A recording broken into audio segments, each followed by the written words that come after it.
इतने सारे हर्डल्स हैं। बाबा साहब ने संविधान लिखते समय इतने सारे हर्डल्स देखे थे क्या?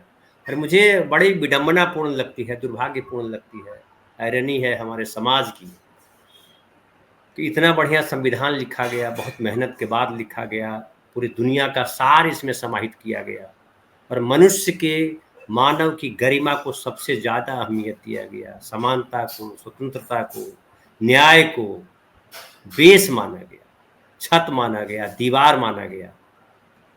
उस संविधान के तहत जो सरकार चुन करके आती है, जिसको हम चुनते हैं, जिसका काम है संविधान के अनुसार, संविधान के रोशनी में लॉ बनाना, कानून बनाना, जब कानून बनाने वाले बेईमान हो जाएं तो संविधान क्या करे? क्या डॉक्टर बाबा साहब अम्बेडकर ने कल्पना की थी? देखिए धनंजय जी, ये ऐसा एक डिबेट है कि एक हुआ इंडिविजुअल की एजेंसी जिसकी बात आप कर रहे हैं, एक हुआ संविधान में जो स्ट्रक्चर है उसके कारण जो रूल्स एंड रेगुलेशन के जरिए इंस्टीट्यूशंस चलते हैं, वो दोनों में कौन कारगर होगा। जैसे किसी भी संस्थान को ऑटोनॉमी दे दीजिए, एक मांग हमेशा रहती, हम सब भी मांगते हैं महिला आयोग को ऑटोनॉमी मिले, या ऐसे और भी कई सारे आयोगों की बात करते हैं। तो ऑटोनॉमी मिलना या स्ट्रक्चरली इंस्टीट्यूशन का पावरफुल होना बहुत जरूरी है। वो आधार देता है किसी भी इंडिविजुअल को एक्ट करने के लिए। तो पहला तो ये है कि संविधान ने ये न्यायपालिका, कार्यपालिका, विधायिका की अपनी अपनी सीमाएं तय की और अपनी अपनी ताकतें दी। फिर होता है इंडिविजुअल, कोई गोगोई हो सकता है, कोई चंद्रचूड़ हो सकता है। कोई गोगोई होकर के बाहर आकर के प्रेस कॉन्फ्रेंस करके सरकार पर तमाम आरोप लगा के फंस सकता है, और फंस करके फिर सरकार का भी और प्रधानमंत्री का भी वोकल एडवोकेट हो सकता है। लेकिन जरूरत है, ये तो इंडिविजुअल प्रसंग है, इवन प्राइम मिनिस्टर की कुर्सी, प्राइम मिनिस्टर का ऑफिस, वो भी स्ट्रक्चरली कई सारे पावर और कई सारी सीमाएं रखता है। व्यक्ति के जाने के फर्क होते हैं, लेकिन व्यक्ति का होना ही फायदे से सबसे इंपॉर्टेंट नहीं होता है। सबसे इंपॉर्टेंट होता है संविधान से के जरिए मिली हुई ताकत। तो बड़े कायदे से सैयद सर ने कह दिया, बस समझा दिया कि कितनी सीमा में राष्ट्रपति हैं और कितनी ताकत है। ये बात वो जानता है, बार एसोसिएशन का जो अध्यक्ष है। मिनिमम एओआर तो होंगे ही, वो मैं नहीं जानता अग्रवाल साहब का बैकग्राउंड, लेकिन शायद बार एसोसिएशन ऑफ इंडिया का जो चुनाव है वो एडवोकेट ऑन रिकॉर्ड ही लड़ते हैं, इतना तो होंगे, वो इतनी परीक्षा तो पास की होगी। लेकिन एक चीज और बताऊं, जो एडवोकेट ऑन रिकॉर्ड है वो रोरिंग जज, ये वकील है या एक बहुत प्रबुद्ध वकील है, ऐसा भी नहीं होता। लेकिन फिर भी इतनी न्यूनतम जानकारी उनको है कि जो ऑफिस ऑफ प्रेसिडेंट है वो अपनी अलग अलग भूमिकाओं में अलग अलग मंत्रालयों के संपर्क से काम करता है। सुप्रीम डिसीजन उसके पास जरूर होता है, यानी जैसे मान लिया फांसी देने की सजा या और भाषा संबंधी मसले, वो गृह मंत्रालय के पास है। तो जो विजिटर के रूप में राष्ट्रपति फंक्शन करते हैं वो एचआरडी के पास है। तो कुछ भी कर लीजिए, हाथ पांव सब मार लीजिए, वो जो लेटर जाएगा वो वहां पहुंचेगा। सैयद सर ने कह दिया कि वो ओपिनियन सीख करेंगे, इस पे क्या होगा। तो अब सरकार के इकबाल का मामला होगा, सरकार कैसे इसको तय कर, इकबाल पर कितना चिंतित है। तो राकेश सर ने भी सही कह दिया, ये सरकार कुछ भी कर सकती है, इसको इकबाल से क्या मतलब।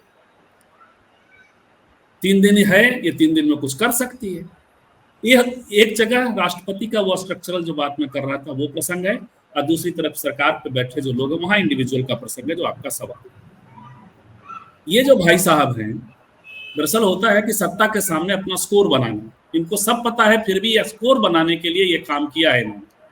या पूरा जो बार एसोसिएशन का जो एग्जीक्यूटिव काउंसिल होगा, जो इनके जिसमें इनका बहुमत भी हो सकता है, कुछ और दूसरे लोग भी होंगे, उन सब ने मिलजुल करके ये कहानी की होगी। अभी तो ये हो गया है कि बार एसोसिएशन के जो एग्जीक्यूटिव कमेटी के जो लोग हैं वो कह रहे हैं कि एजीएम बुलाओ, इसको हटाओ। हाँ, तो आधे लोग होंगे, क्योंकि वो एग्जीक्यूटिव, कोई भी एग्जीक्यूटिव कमेटी जो होगी या काउंसिल जो होगी, उसमें तो दूसरे लोग भी होंगे, चुन के आए होंगे। एक घटना घटी थी सर मेरे आंख के सामने। संभाजी भगत थे महाराष्ट्र से, आपके गायक, हम थे। कन्हैया कुमार को पेश किया जा रहा था पटियाला हाउस कोर्ट। ठीक उसी वक्त हम लोग पहुंचे, अरुण जेटली साहब आए हुए थे, वो भी अंदर गए हुए थे। अब अरुण जेटली की तो ताकत है जज बनाने की थी, सुप्रीम कोर्ट में, हाई कोर्ट में, यहाँ वहां। अब उनके सामने तमाम वकील जो है अपना नंबर और स्कोर बनाने में लगे। हमारे एक साथी को मुंबई हाई कोर्ट का पीपी बनाया था। बिल्कुल, वो तो पावर में थे, अब वित्त मंत्री, उस समय कानून मंत्री भी थे जी। वो पटियाला हाउस, वाजपेयी जी का काल था, वो वाजपेयी जी का काल था। जी जी। और उनके सामने जो जिस लड़के ने कन्हैया पे हमला किया, और हम सब भी डर गए। हम लोग उसी समय इंटर किए, हम और संभाजी भगत। उसी समय अरुण जेटली वहां से बाहर निकले, उन्हीं के जुलूस से निकल करके वो वकील आया और सामने लड़ा, सीधे हमला किया। लोग इनकार करते, हमने तो देखा आंखों के सामने। बल्कि हम भी उस दिन संजोग से कुर्ता में थे, लंबा वाला कुर्ते वाले को पीट रहे थे, उसको पीट दिया। सीपीआई का जो स्टूडेंट विंग के जो अध्यक्ष थे ऑल इंडिया, आजकल किसी दूसरे मोर्चे पर हैं, बिहार के ही हैं, हमारे जिले की तरफ, जहानाबाद के, नाम मैं भूल गया था, इसलिए इतना सारा बता रहा हूँ उनके बारे में। अच्छा। उनको पीट दिया कुर्ते के कारण। अब बहुत बुरी तरह से, सब कन्हैया से ज्यादा, कन्हैया को तो नहीं पिटाई लगी क्योंकि पुलिस वालों ने घेर रखा था और तमाम चीजें, या शायद कन्हैया को दूसरे इलाके से ले जाया गया था। पीटे बेचारे ये। हम लोग घुसे तो हमने संवाददाता को इधर खींचा, और एनी राजा थी हमारे साथ, एनी राजा को भी इधर खींचा, और एक वकील को पकड़ा बचने के लिए। और ये कहते हो कि क्या करवा रहे हैं प्रभु, ये सब क्या करवा रहे हैं, यही करवाएंगे, ऐसे बाहर निकल बच गए थे उनके साथ खड़ा होकर, और भी वकील जो थे, परिचित वकील। तो ये स्थिति है सर। वो बंदा किस लिए कर रहा था? वो स्कोर बनाने के लिए कर रहा था, क्योंकि उसको जज बनना है, उसको ये बनना है। कन्हैया पे वो करेगा। दूसरा कि फिर मीडिया भी है, मीडिया उससे इंटरव्यू करेगा, मीडिया में वो छा जाएगा। नकारात्मक तौर पे भी तो मीडिया में छाया जाता है। शाहीन बाग में आप बंदूक लेके जाएंगे तो आप तो इंटरव्यू पे बैठेंगे ना।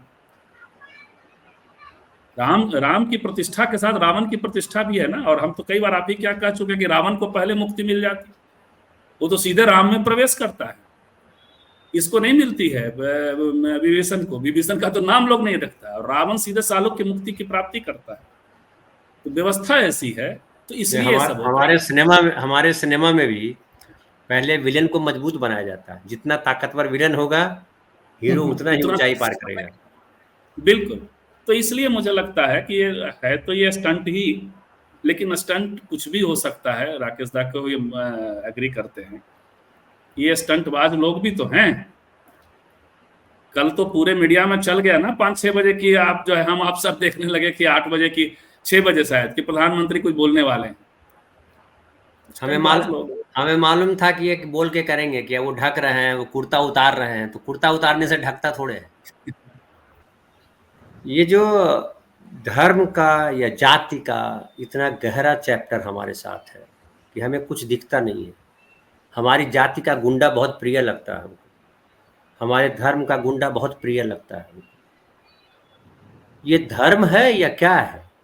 और ये है तो हमारी नसों में इतना गहरा क्यों है कि हम जो है उसी में अटक जाते हैं, भटक जाते हैं। अपने बच्चे का भविष्य नहीं देख पाते हैं, अपना भविष्य नहीं देख पाते हैं, हम अपने लिए रोजगार नहीं देख पाते हैं, हम अपने लिए इंसाफ नहीं देख पाते हैं, हम अपने लिए संवेदना नहीं देख पाते हैं।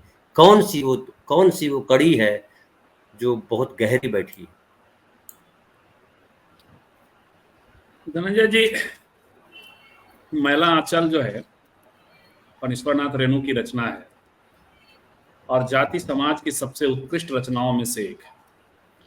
वो एकदम से आप समझिए कि उपन्यास से ज्यादा वो एक सोशियोलॉजिकल डिपिक्शन है। उसमें गांव है, इसमें 12 वर्ण के लोग, रेणु के शब्दों में 12 वर्ण के लोग रहते हैं। क्षत्रिय हैं, ब्राह्मण हैं, यादव हैं, सब हैं। सब आपस में लड़ते भी हैं, सबकी अलग अलग कंपटीशन है। वहाँ बहुत सारी पार्टियों के भी लोग हैं, सोशलिस्ट हैं, कम्युनिस्ट हैं, कांग्रेसी हैं, सर्वोदयी हैं, मतलब उस समय, सॉरी सर्वोदयी नहीं, आरएसएस बस क्या, मतलब संघ वाले हैं, संघी हैं, तरह के लोग हैं। उनके गांव पे हमला होता है। हालांकि वो कहानी अलग है थोड़ा सा, चूंकि वर्गीय मसला है उसमें, और उसमें आदिवासी कैरेक्टर, ये इलाके का हमला एक तरह से, उसको थोड़ा आदिवासी और उस विमर्श में ना जाके संजीव भाई एक मिनट, एक हमारे दर्शक जो है 25 बार लिख चुके हैं, आग लगने की कितनी संभावना है इलेक्शन कमीशन के ऑफिस में? लग सकता है भाई, आग लगने की संभावना नहीं होती है, आग लगने की आशंका होती है, संभावना मत जताई, संभावना अच्छे संदर्भ में होता है, लग सकती है, तसल्ली हो गई। हम बोलिए संजीव भाई। तो अलग प्रसंग है, लेकिन मैं यहाँ उसको रूपक के तौर पे ये लेना चाहता हूँ कि वहां तमाम संघर्षों के बावजूद गांव पे जब हमला हुआ तो सब एकजुट हो गए। गांव को एहसास कराने की जरूरत होती है कि उस पर हमला हो रहा है, या गांव को यह समझना होता है कि उस पर हमला हुआ, तब सब एकजुट हो जाते हैं। राकेश दास जी ने जो बताया उसी की घटना से लेते हैं कि जिस दिन मुद्रा एयरपोर्ट पे वो पकड़ा गया, फिर आया और गया। ऐसा कैसे हो गया सर?